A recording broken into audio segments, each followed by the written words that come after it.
everyone. The SG, as you were there, colleagues, members of the media, has just addressed the regional conference of the Greater Johannesburg region of the ANC, which is both an elective conference, but more importantly, we're looking at various programs and various discussions ahead of the upcoming National General Council of the ANC. The SG will reflect on the message that it delivered inside of the SG.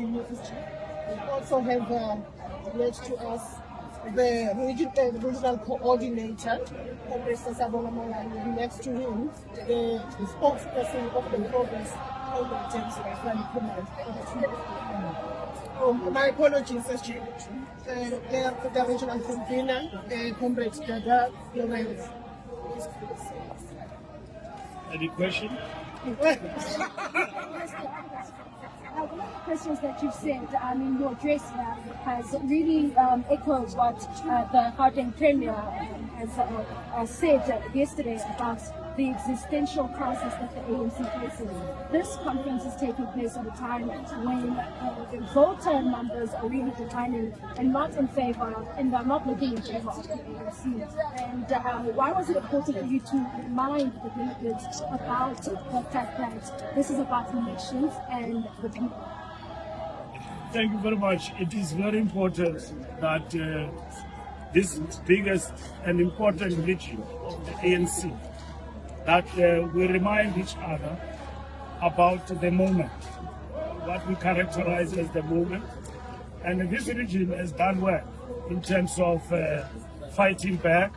There's been focus on winning back, but also our municipality, we are in a coalition. And our mayor here and the chairperson of the region, they have done well in terms of, and we keep telling them that we need to focus on that task of ensuring that we do good things like what they've done during the G20 and even beyond that.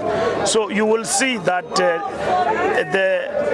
the capacity that is there and the spirit of our structures here is about one, ensuring that we understand the moment, but most importantly, we don't drown ourselves in subjective weaknesses of the organization. Okay. Now, speaking of the G20, I mean, the city of Johannesburg was quite instrumental in terms of making that a success. And we're hearing news from the US that South Africa might not be invited to next year's G20. What are your thoughts and sentiments on this?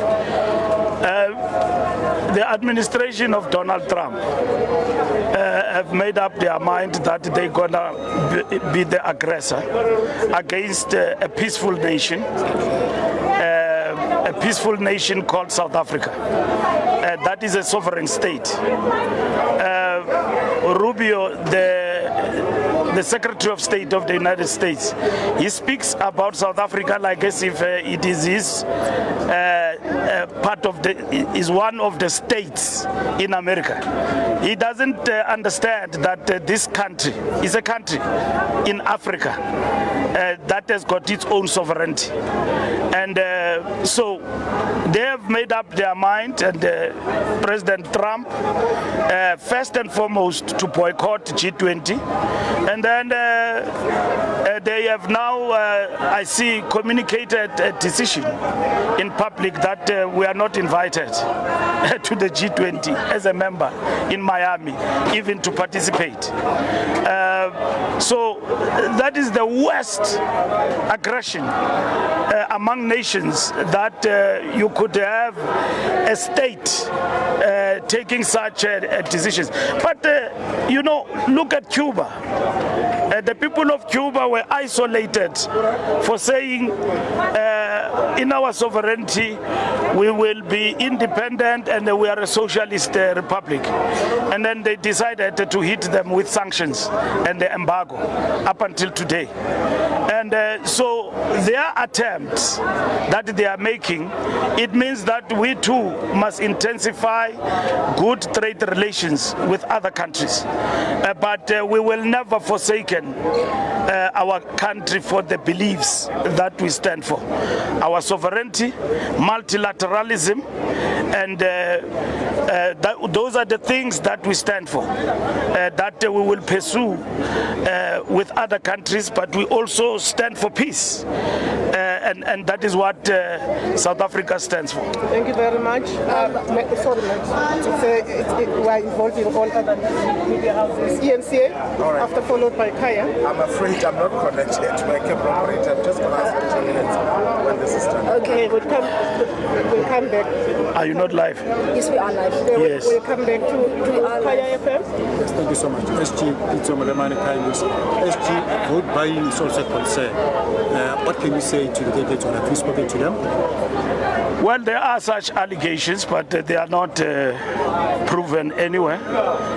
There is contest, but it's peaceful. So our organization is coming of age.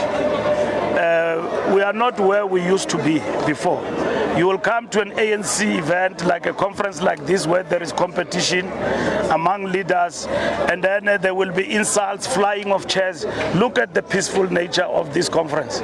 It's something that we have managed to register in the past 2 years in intensifying renewal, that people now begin to appreciate that we belong to an organization that is called the ANC, that we've got to protect as its members. There's nothing wrong with the contest of leadership. It's actually something good, but it must be healthy. And it is happening in all our conferences without exception in the country, where regional conferences are taking place. We don't see anarchy, flying of chairs. Of course, it is robust and all of that, sometimes heated, but not to where you could say we are still here, even after so many years in terms of renewal. We see not glimpses, decisive, positive response from the side of our membership on the renewal project of the ANC. Now, there have been comments that have been made by national government about the ability of some members to be able to sing, and yet there's no capacity. Do you believe that those who will be elected in this conference will have the capacity to regain the lost ground that the ANC has suffered at local government level, and to also be able to run municipalities that are effective and are efficient and do address all the needs and the services of the people? This conference will be focused on that, to consolidate our power in Johannesburg, and at the same time build on the good work that Dada Murero and his team are leading in Johannesburg. And you can see that working together, united as the African National Congress, we will wrap off positive results for the masses of our people here in Johannesburg. These delegates understand the mammoth of task we are actually facing as this region, as this city, and that is what is important. Okay. Factionalism is also an issue. You've also raised it here, and poking fun and even calling on the different factions that some members might be calling out here. Why was it important for you to raise the issue of factionalism? Because is it because of the dwindling numbers or the fear of being in the leading from the opposition benches? We are building the ANC root and branch, and you will see the results. That factionalism will dwindle away, and that our structures are going to be very decisive. I've pointed to you the positive atmosphere that we have seen, that you would not have seen some 10 years back in the ANC activity. You would have seen people outside when the conference is on. They are all inside, single-minded. Of course, there will be leadership, but leadership is not the only issue. And you would have seen that the discipline. So those things don't just happen. They happen because structures respond to a particular modus operandi of the ANC.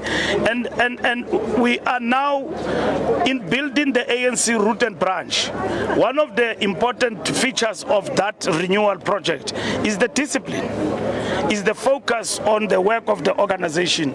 Internally build a strong ANC in order to ensure that we are actually able to come back in big numbers and influence society in a positive direction, but most importantly, deliver. I mean, one of the things that we have begun to learn through Madanga and all of that, capacity is important for the movement and for the state. So the people that get appointed must have some level of capacity. The display that we have begun to see to some of the people who have been entrusted with responsibility in government, just if you look at the Madanga Commission, it raises questions as to where did these people come from? How did they make it to that highest level of leadership? About the people who have made it to higher echelons of government, but do you not think that this is perhaps a failure on the part of the ANC to vet sufficiently those who are then deployed into these offices and ensure that they will uphold good ethics when they are in office? Let me give you an example. In Ekurhuleni, when the ANC was in charge there, we appointed good administrators, good people in positions of power. When the ANC was disposed of in Ekurhuleni, then all good people were put aside, suspended.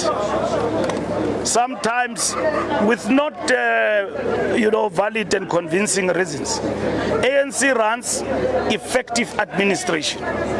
When we were in charge here in Johannesburg, right, Pakstau, successive mayors up to Masondo, and today we have Dada Morero who's leading under a coalition. When we were in charge here, you know that man on the stage you call Trevor Fowler. Those are the people that we appointed with clear capabilities under our administration. And all what we're emphasizing is that those who have found their way up in the system as a result of us losing power in certain municipalities, we must correct that. In terms of the roll call and our action plan in the municipalities, we are very clear that those who've got no capacity must be done away with. You would have seen the action plan being implemented in different municipalities in the Free State, in the Northwest, and everywhere else in the country. It's a revolution. It's on in terms of dealing with the incompetencies that have actually been there for one reason or the other. Okay. Now, what would be your stance on immigration, given the fact that it's one of the major issues that has come up in this very region? I mean, the inner city, there are informal traders, some of them, most of which are illegal traders. We've seen the mayor currently trying to address that issue. Who's allowed to trade in South Africa, and what is your stance as the ANC on the immigration challenges which have brought about groups that are mushrooming and taking the law into their own hands by removing those informal traders and even removing children of illegal immigrants in schools? Your stance on that, and what do you do to address it? I'm no longer talking theory. The mayor here is leading from the front in terms of that particular matter, and they must intensify. We support them as the ANC in terms of ensuring that our immigration laws are not misused to get people in the country that are not supposed to be here. And Dada is leading with regard to that. Very clear. He went to court, he won, and is doing a fantastic job when it comes to that. Thank you very much. Amplify that question, Mayor. Well, I think who is allowed to trade? In terms of the city's laws or bylaws of the city, South African citizens are allowed to trade. Naturalized citizens are also allowed to trade, and you then have a category of those that are referred to as refugees and asylum seekers, which are treated differently in accordance to their permits. So basically, that's where we are, but we are well ahead with the program of stabilizing informal trading in the city. So everything is going well and it's on track. Okay. Thank you very much. Mr. Sabanda, you will be looking to be reinstated for a second term. How are you feeling right now, and are you confident that you will be able to win the hearts of the delegates who are here right now? The branches of the ANC have spoken. You will know the nominations have been published, although illegally, and overwhelmingly the branches of the African National Congress, they want us to continue with rebuilding and renewing the ANC. Of course, now you have delegates that are coming from those branches. We must give them space so that they make a determination in terms of the leadership that is equal to the task to implement the policies and the resolutions that the SG was talking about, matters that we need to focus on to win the lost ground. So it must never be about us as individual wanting to be retained and all that. It must be about the ANC. Are we equal to the task to be retained to reclaim the lost ground? This is what the conference will decide. And of course, we will subject ourselves to what the delegates of the conference requires all of us to do. Of course, we are ready to continue doing the great work in reclaiming the lost ground. Thank you very much. Are you confident that this conference will not collapse, sir? It's not collapsing. South Africans need to be ready for in regard to this aggression by the US.